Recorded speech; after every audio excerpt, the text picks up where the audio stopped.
വികസിത സംസ്ഥാനം എന്നറിയപ്പെടുന്ന കേരളം ഇന്ന് വിചിത്രമായ ചില സാമൂഹിക സാമ്പത്തിക വൈരുദ്ധ്യങ്ങളിലൂടെയാണ് കടന്നുപോകുന്നത്. ഒരു വശത്ത് നാളത്തെ പൗരന്മാരെ വാർത്തെടുക്കുന്ന അധ്യാപകർ ശമ്പളമില്ലാതെ തെരുവിലിറങ്ങുമ്പോൾ, മറുഭാഗത്ത് ശിക്ഷിക്കപ്പെട്ട കുറ്റവാളികളുടെ വേതനം 10 ഇരട്ടി വർദ്ധിപ്പിക്കുന്ന സർക്കാർ നയം ചർച്ചകൾക്ക് വഴിവെച്ചിരിക്കുകയാണ്.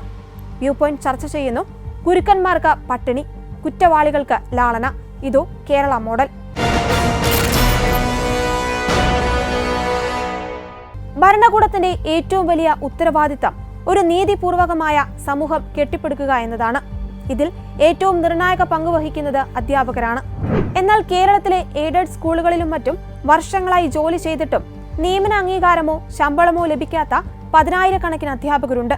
ഗുരുവിനെ പട്ടിണിക്കിടുന്നത് പാപമാണ് എന്ന ചിന്താഗതി നിലനിൽക്കുന്ന ഒരു സമൂഹത്തിൽ ആ അധ്യാപകരുടെ ജീവിതം ചോദ്യചിഹ്നമായി നിലനിൽക്കുമ്പോൾ ജയിൽ തടവുകാർക്ക് മുൻഗണന നൽകുന്നത് വിരോധാഭാസമാണ്. വിദഗ്ധ തൊഴിലാളിയായ ഒരു തടവുകാരന് ലഭിക്കുന്ന പരമാവധി വേതനം 620 രൂപയാണ്. അതായത് മാസം ഏകദേശം 18,600 രൂപ. ഇതിനൊപ്പം സൗജന്യ താമസം, ഭക്ഷണം, ചികിത്സ എന്നിവയും അവർക്ക് ലഭിക്കുന്നു. എന്നാൽ സമൂഹത്തിൽ ഉത്തരവാദിത്തപ്പെട്ട സ്ഥാനത്തിരിക്കുന്ന ഒരു ഗ്രാമപഞ്ചായത്ത് മെമ്പർക്ക് ലഭിക്കുന്ന ഓണറേറിയം മാസം വെറും 8,000 രൂപയാണ്. ഒരു ജനപ്രതിനിധിയേക്കാൾ അല്ലെങ്കിൽ ഒരു അധ്യാപകനേക്കാൾ സാമ്പത്തിക ഭദ്രത ജയിലിലെ കുറ്റവാളിക്ക് ലഭിക്കുന്നു എന്നത് തെറ്റായൊരു സന്ദേശമാണ് പൊതുസമൂഹത്തിന് നൽകുന്നത്. അതേസമയം തടവുകാരുടെ വേതനം വർദ്ധിപ്പിച്ചത് കാലോചിതമായ പരിഷ്കാരമാണെന്നാണ് EP ജയരാജന്റെ വാദം. ജയിലിൽ ഈ വേതനം വർദ്ധിപ്പിച്ചതിന് എന്തിനാ എതിർക്കുന്നത്?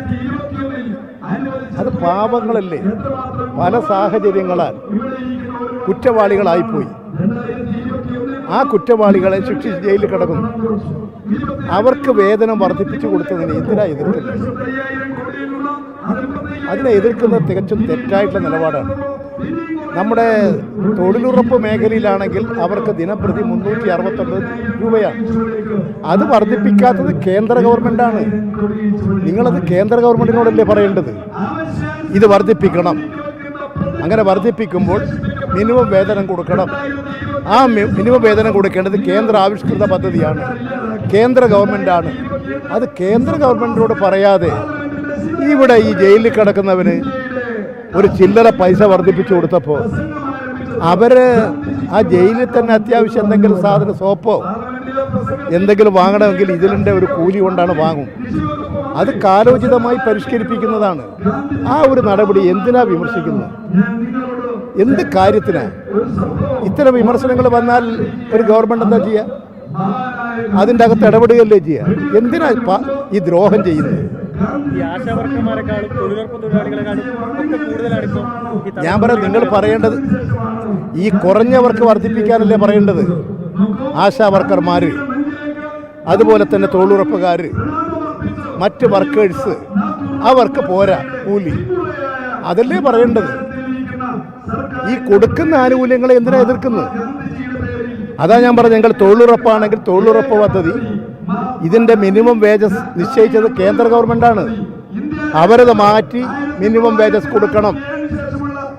മുഴുവൻ ആളുകൾക്ക് മിനിമം വേജസ് കൊടുക്കണം. ആ നിലപാട് കേന്ദ്ര ഗവൺമെൻറ്റിൻ്റെ മേലെയല്ലേ സമ്മർദ്ദം ചെലുത്തേണ്ടത്? അതൊന്നും പറയാതെ ഈ പാവം ജയിലിൽ കിടക്കുന്ന അവർ വലിയ ക്രിമിനലുകൾ തന്നെ, വലിയ കൊലക്കുറ്റം ചെയ്തവർ തന്നെ. പക്ഷേ ലൈഫ് ജീവപര്യന്തം ആ ജയിലിനകത്തല്ലേ. അവരങ്ങനെ പണിയെടുത്ത് കിട്ടുന്ന കൂലി കുറച്ച് അവിടെ വെക്കും, കുറച്ച് അവരുടെ ആവശ്യം നിർവഹിക്കും. പിന്നെ ജയിലിൽ വിട്ട് ഒരു 10-15 കൊല്ലം കഴിഞ്ഞ് ജയിലിൽ നിന്ന് വരുമ്പോൾ ആ പൈസയും കൊണ്ട് നാട്ടിലേക്ക് പോകാം. ഇങ്ങനെയുള്ളൊരു ആനുകൂല്യത്തെ എന്തിനാ എതിർക്കുന്നത്? തടവുകാരും മനുഷ്യരാണെന്നും ശിക്ഷാ കാലാവധി കഴിഞ്ഞ് പുറത്തിറങ്ങുമ്പോൾ അവർക്ക് ജീവിക്കുവാൻ ഒരു തുക കയ്യിലുണ്ടാകണമെന്നും കരുതുന്നത് നല്ലതാണ്. എന്നാൽ ഈ പാവം എന്ന വിശേഷണം ഇരകളാക്കപ്പെട്ടവരുടെ വേദനയെ വിസ്മരിച്ചുകൊണ്ടാകരുത്. കൊലപാതകവും ബലാത്സംഗവും പോലുള്ള ഗുരുതരമായ കുറ്റകൃത്യങ്ങൾ ചെയ്തവർക്ക് സാധാരണക്കാരനായ ഒരു തൊഴിലാളിയേക്കാൾ ഉയർന്ന വേതനം നൽകുന്നത് അധ്വാനിക്കുന്ന ജനവിഭാഗത്തോടുള്ള വെല്ലുവിളിയാണ്. തൊഴിലുറപ്പ് തൊഴിലാളിക്ക് 369 രൂപയും ആശാ വർക്കർമാർക്ക് 400 രൂപയും നൽകുന്ന സർക്കാർ ഇവർക്ക് വേതന വർധനവ് ആവശ്യപ്പെടുമ്പോൾ മാത്രം സംസ്ഥാനത്തിന്റെ ഭാരിച്ച കടബാധ്യത ഓർക്കുന്നു. സർക്കാരിന്റെ ഖജനാവിൽ നിന്നല്ല ഇവർക്ക് ശമ്പളം നൽകുന്നത് എന്നാണ് ഇവരുടെ എതിർവാദം.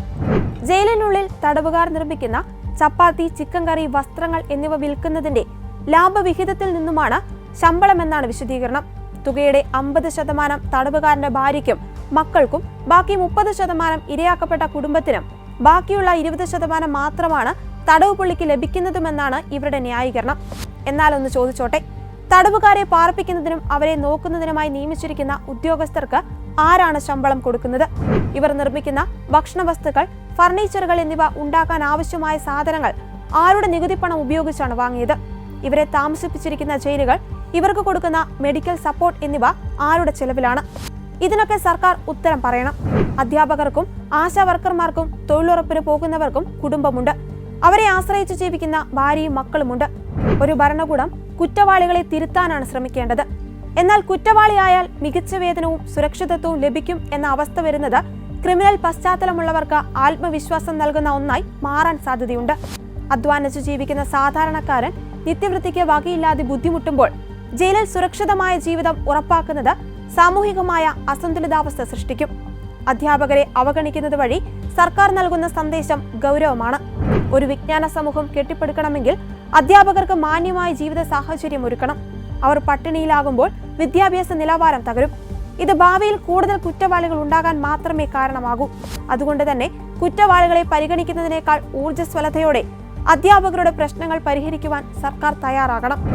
രാഷ്ട്രീയ നേതാക്കളുടെ ന്യായീകരണങ്ങൾ പലപ്പോഴും യാഥാർത്ഥ്യങ്ങളിൽ നിന്ന് അകന്നു നിൽക്കുകയാണ്. അവർ പാവങ്ങളാണ് എന്ന ലേബലിൽ കുറ്റവാളികളെ വെള്ളപൂശുന്നത് നിയമവ്യവസ്ഥയെ തന്നെ പരിഹസിക്കുന്നതിന് തുല്യമാണ്. തടവുകാർക്ക് അവരുടെ ആവശ്യങ്ങൾക്കായി പണം ലഭിക്കണം എന്നതിൽ തർക്കമില്ല. പക്ഷേ ആ തുക സാധാരണ തൊഴിലാളികളുടെ കൂലിയേക്കാൾ വർദ്ധിക്കരുത് എന്ന സാമാന്യ നീതി ഇവിടെ ലംഘിക്കപ്പെട്ടിരിക്കുന്നു. തദ്ദേശ സ്വയംഭരണ സ്ഥാപനങ്ങളിലെ പ്രതിനിധികളെയും സാധാരണ തൊഴിലാളികളെയും നിരാശപ്പെടുത്തുന്നതാണ് സർക്കാരിന്റെ ഈ ഇരട്ടത്താപ്പ്. കോടതി വിധികൾ ഉണ്ടായിട്ടും അധ്യാപകർക്ക് ശമ്പളം നൽകാത്ത സർക്കാർ തടവുകാരുടെ കാര്യത്തിൽ കാട്ടുന്ന ഈ അമിത ശുഷ്കാന്തി ജനാധിപത്യപരമായ വിവേചനമാണ്. വോട്ട് ബാങ്ക് രാഷ്ട്രീയമോ അല്ലെങ്കിൽ മറ്റു താല്പര്യങ്ങളോ അതല്ലെങ്കിൽ ഏതെങ്കിലും പാർട്ടിക്കാർ ജയിലിനുള്ളിൽ കൂടുതലായതുകൊണ്ടോ ആണ് ഈ നയമെന്ന് സാധാരണക്കാരൻ സംശയിച്ചാൽ അവരെ കുറ്റം പറയാനാകില്ല. മാനുഷിക പരിഗണനകൾ എല്ലാവർക്കും അർഹതപ്പെട്ടതാണ്. എന്നാൽ അത് നീതിയുക്തമാകണം. അധ്വാനിക്കുന്നവനും നിയമം അനുസരിക്കുന്നവനും പട്ടിണി കിടക്കുമ്പോൾ നിയമം ലംഘിക്കുന്നവന് മെച്ചപ്പെട്ട ജീവിതം ഉറപ്പാക്കുന്നത് ഒരു ഭരണകൂടത്തിന് ചേർന്നതല്ല. കേരള സർക്കാർ ഈ ഉത്തരവ് പുനഃപരിശോധിക്കേണ്ടതുണ്ട്. തടവുകാരുടെ വേതനം വർദ്ധിപ്പിക്കുന്നതിനോടൊപ്പം തന്നെ അല്ലെങ്കിൽ അതിനേക്കാൾ മുൻഗണനയോടെ വർഷങ്ങളായി ശമ്പളം ലഭിക്കാത്ത അധ്യാപകരുടെ പ്രശ്നം പരിഹരിക്കപ്പെടണം. തൊഴിലുറപ്പ് തൊഴിലാളികൾ, ആശാ വർക്കർമാർ തുടങ്ങിയവരുടെ വേതനം കാലോചിതമായി പരിഷ്കരിക്കണം. ജനപ്രതിനിധികളുടെ ഓണറേറിയം അന്തസ്സായി ജീവിക്കാനുള്ള സാഹചര്യത്തിലേക്ക് ഉയർത്തണം. വെറുപ്പല്ല, സ്നേഹമാണ് നാടിനെ നയിക്കേണ്ടത് എന്ന് പറയുന്നത് പോലെ തന്നെ അനീതിയല്ല, നീതിയാണ് ഒരു സർക്കാരിന്റെ മുഖമുദ്രയാകേണ്ടത്. അധ്യാപകനെ പട്ടിണിക്കിട്ട കുറ്റവാളിയെ ഊട്ടുന്ന രീതി പരിഷ്കൃത സമൂഹത്തിന് അപമാനമാണ്. ഈ വിചിത്രമായ കേരള മോഡൽ തിരുത്തപ്പെടേണ്ടതുണ്ട്.